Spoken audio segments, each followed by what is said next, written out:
Good day.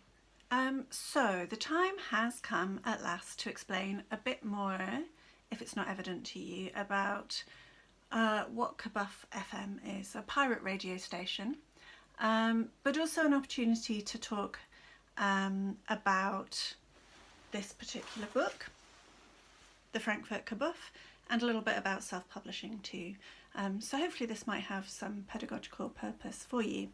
Given that kind of DIY vibe, I am wearing my bodysuit. I've got my pens in the pocket.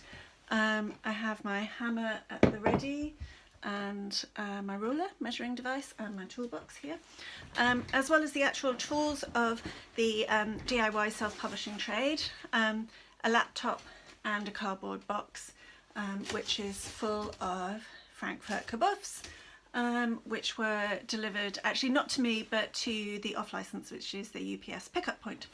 The Frankfurt Kabuff is a novella, a comic erotic thriller, written, as you can see, by Blair Squiskull. Now, this may or may not be a big reveal, but I am 50% of Blair Squiskull.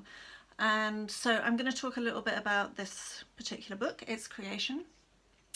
So myself and the other 50% of Blair Squiskull have been engaged in a research book, a research book, focusing on the Frankfurt Book Fair, which is the biggest book fair in the world, business to business, where rights are traded and buzz for international bestsellers is created.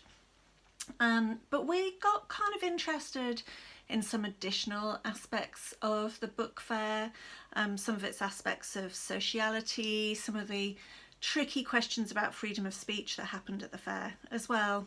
And somehow or another, whilst we were at the fair one year, whilst we were doing our fieldwork, we started via Google Docs to write this novella with the good help of a friend as well, Kim. So we started to write it on our laptops, and we continued, and we wrote it over kind of 9 weeks, published each chapter as we went along on Wattpad, a bit like Dickens. We wrote a chapter, published it, wrote a chapter, published it. We got some interesting feedback from some of our beta readers on Wattpad. They really wanted to know what had happened in the chicken shop, which is a kind of back narrative in this story set in Melbourne.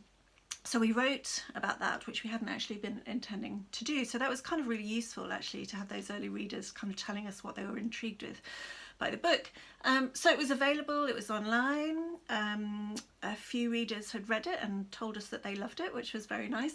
But we decided to go ahead and make our own physical copies of it, and also e-copies as well, which would be available via bookstores. So getting busy with our laptops, our hammers and our measuring devices, and also, of course, inevitably, with our Negroni cocktails, we decided to produce this book via Ingram's print-on-demand service. And so the other 50% of Blair Squiskull did this incredible cover design. I did some creative work as well. I drew this beautiful publisher colophon of Kabuff books. We prepared the text using Readsy, I think, to get that all there. Made a PDF, struggled a little bit making it the right size. I think there was one kind of special edition that the other 50% of Blair Squiskull got, which had a white line at the top. Never been taken in the Frankfurt Bookmesse before at all. And then here it came. It has a lovely kind of matte cover, which sometimes means you stroke the Caspian's body a little bit, which is quite tempting.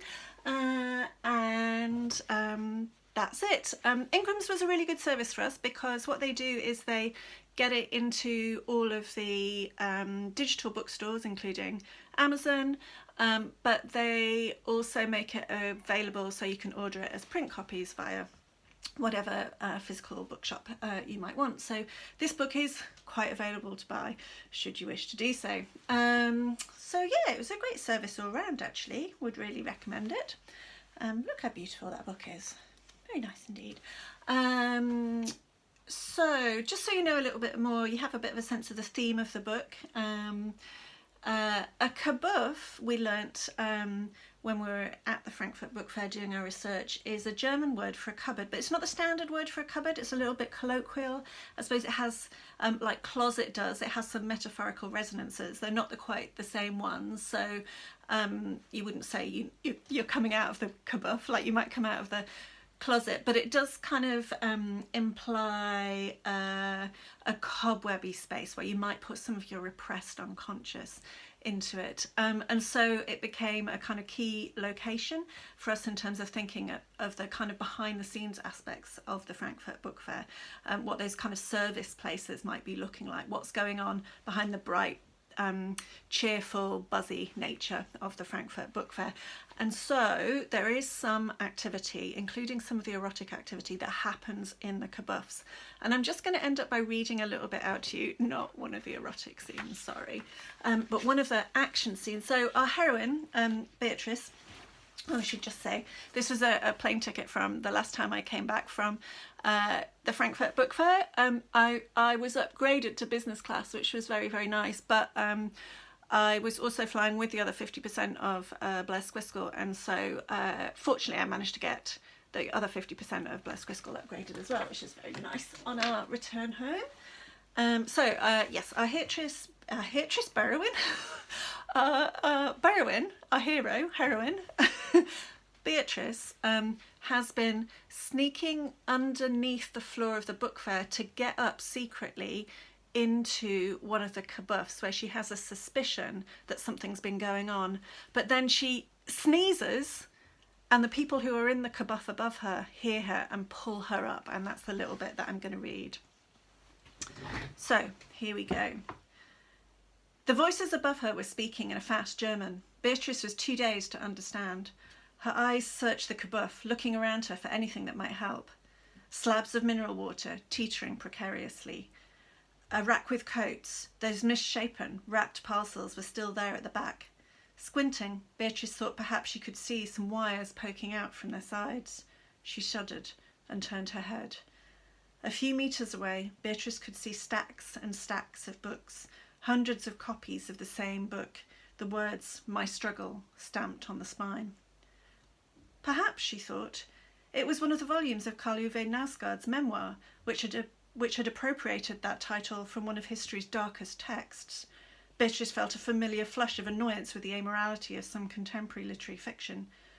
And yet, while she hated to think that Knausgaard's reflections on consciousness and middle-class life in Norway might have been weaponised by White Storm, the alternative was worse. Beatrice felt herself hauled upwards, her arms wrenching from their sockets. One of the white caps tied rope roughly around her hands and emptied her pockets before shoving her towards a corner of the kabuff. Beatrice stumbled, falling across the books. As she feared, the book was not Knausgaard's, but the first new edition of My Struggle, which had been allowed in Germany since the Second World War. Even with its careful paratextual apparatus, she feared the worst from this incendiary volume. "You will stay here until the Ice Queen comes to deal with you," barked one of the caps at her. "She will not be happy at your incursion."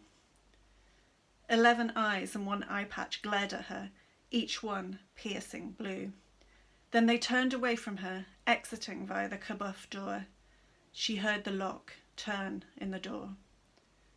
Darkness. Thank you very much. Bye-bye.